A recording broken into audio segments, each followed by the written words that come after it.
A história da Honda não é apenas a história de uma montadora. É a crônica de uma rebeldia técnica. Enquanto o Japão do início do século XX tentava se modernizar seguindo manuais, um homem chamado Soichiro Honda preferia queimar as mãos no metal quente. Ele não era um engenheiro de diploma, era um engenheiro de alma. Soichiro começou como um simples aprendiz na oficina Art Sokai, em Toca. Mas ele não estava lá apenas para consertar carros de luxo europeus. Ele estava lá para entender por que eles eram bons e como ele poderia fazer algo ainda melhor. Esse desejo de superação é o que define cada parafuso que sai das fábricas da Honda até hoje. Prepare-se, porque para entender a Honda, você precisa entender que eles nunca quiseram apenas fabricar veículos. Eles quiseram fabricar a perfeição mecânica.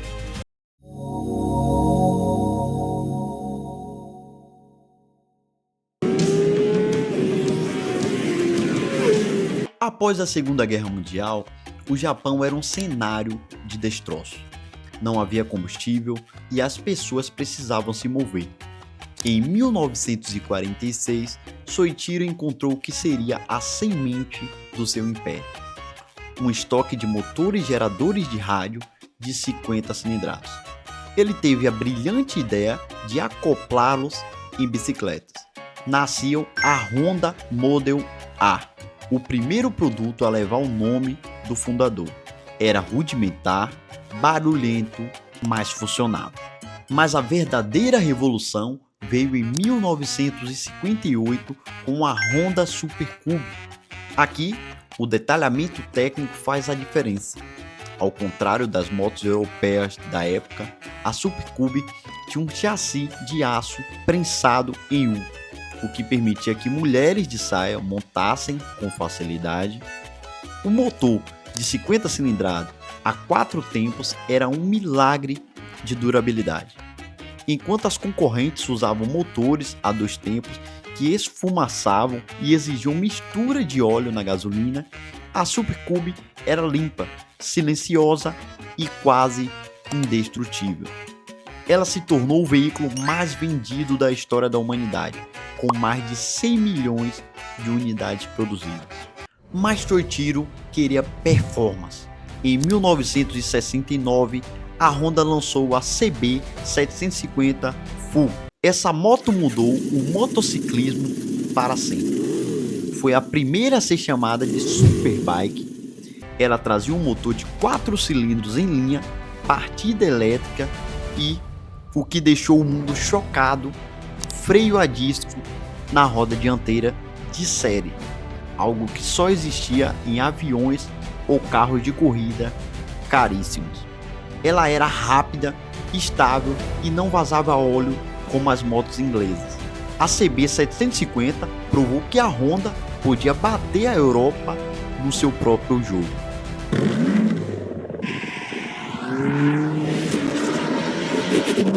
No início dos anos 60, a Honda já dominava as motos, mas Soichiro queria carros.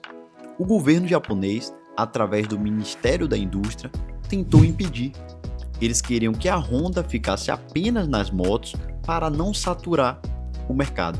Soichiro ignorou as leis e lançou em 1963 o T360, uma caminhonete minúscula do tipo Kei-Car, mas com um motor de joia, 4 cilindros, duplo comando de válvulas e 4 carburadores. Parecia o motor de um carro de corrida em um veículo de carga. Logo depois veio o Honda S500, um roadster esportivo que era puro DNA de pista. Ele usava tração por corrente nas rodas traseiras, uma herança direta das motocicletas. Mas o mundo só parou para olhar de verdade em 1972, com o lançamento do primeiro Honda Civic. O segredo do Civic não era o tamanho, mas o motor. Detalhe técnico aqui: enquanto todas as outras montadoras nos Estados Unidos estavam instalando catalisadores caros e pesados para passar nas novas leis de emissão, a Honda redesenhou a câmara de combustão. O motor CVC-C tinha uma pequena câmara auxiliar onde a mistura era mais rica, o que iniciava a queima e depois se espalhava para a câmara principal com mistura pobre. Resultado: o Civic passava nos testes de poluição sem usar catalisador e consumindo metade da gasolina de um Ford ou Chevrolet. Foi o checkmate da engenharia japonesa sobre Detroit. A Honda não se tornou essa gigante à toa, ela seguiu um plano. E nas nossas vidas é exatamente a mesma coisa. Você necessita de um plano para avançar na sua vida financeira. Pensando nisso, eu criei os 5 passos para construir riqueza do zero. Link na descrição desse vídeo e no primeiro comentário fixado.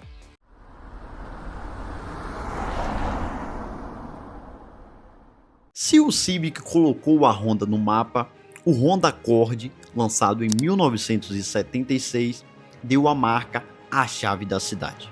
O Accord foi projetado para ser o carro ideal. Ele era maior que o Civic, mais refinado e trazia um nível de ergonomia que os americanos nunca tinham visto em carros populares. Em 1982, a Honda fez o que parecia impossível.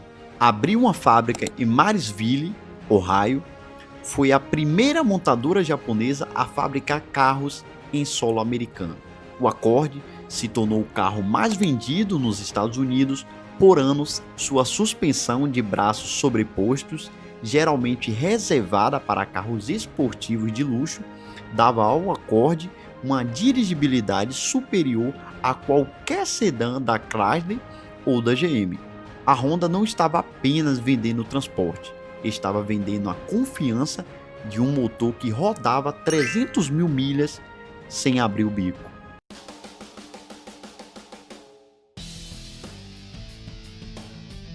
Nos anos 80 e início dos anos 90, o nome Honda se tornou sinônimo de vitória absoluta.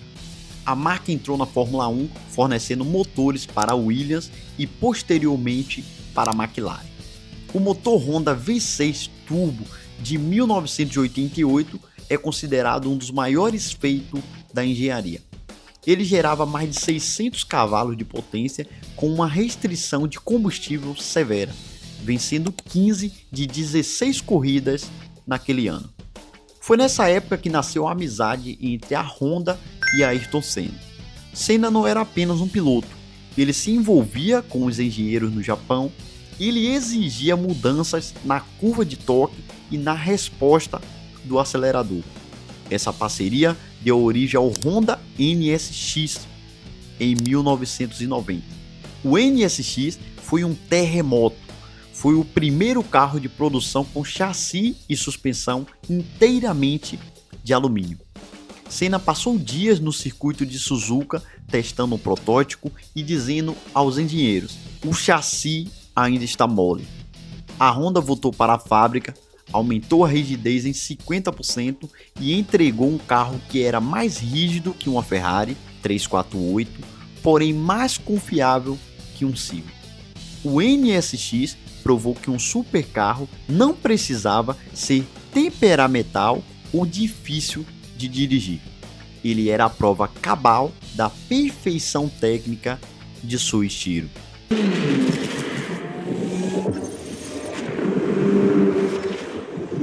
Nos anos 90, a Honda apresentou ao mundo o sistema VTEC. Para os leigos, era apenas uma sigla, mas para os entusiastas, era magia. O sistema permitia que o motor tivesse 2 perfis de comando de válvula, uma suave para economia de combustível em baixas rotações e um perfil agressivo de alta performance que entrava em altas rotações. Era como ter 2 motores em um. Modelos como o Civic Type R e o Integra Type R se tornaram lendas. O Integra Type R é frequentemente citado por especialistas como o melhor carro de tração dianteira já fabricado, graças ao seu motor B18C que girava até quase 9.000 RPM e um diferencial de deslizamento limitado que o fazia ignorar as leis da física nas curvas. A Honda não parou nos asfaltos. Ela levou sua engenharia para o mar, com motores de popa de ultra eficiência, para os jardins com cortadores de grama lendários e, finalmente, para o céu. O Honda Jet, lançado na década de 2010, revolucionou a aviação executiva ao colocar os motores sobre as asas, uma configuração que reduzia o arrasto e aumentava o espaço interno na cabine. O legado de Soichiro Honda é a prova de que o poder dos sonhos não é apenas um slogan de marketing, é uma metodologia de trabalho. É a ideia de que se você pode imaginar um motor mais eficiente, uma suspensão mais precisa ou uma asa mais aerodinâmica, você tem o dever de construí-la. A Honda começou como um motor de rádio em uma bicicleta e chegou ao espaço e às pistas de corrida mais rápidas do planeta. O que une todos esses modelos, da Super Cube ao NSX, é a crença de que a engenharia deve servir ao ser humano, proporcionando liberdade através da excelência. A história da Honda continua sendo escrita a cada rotação por minuto em cada estrada no mundo.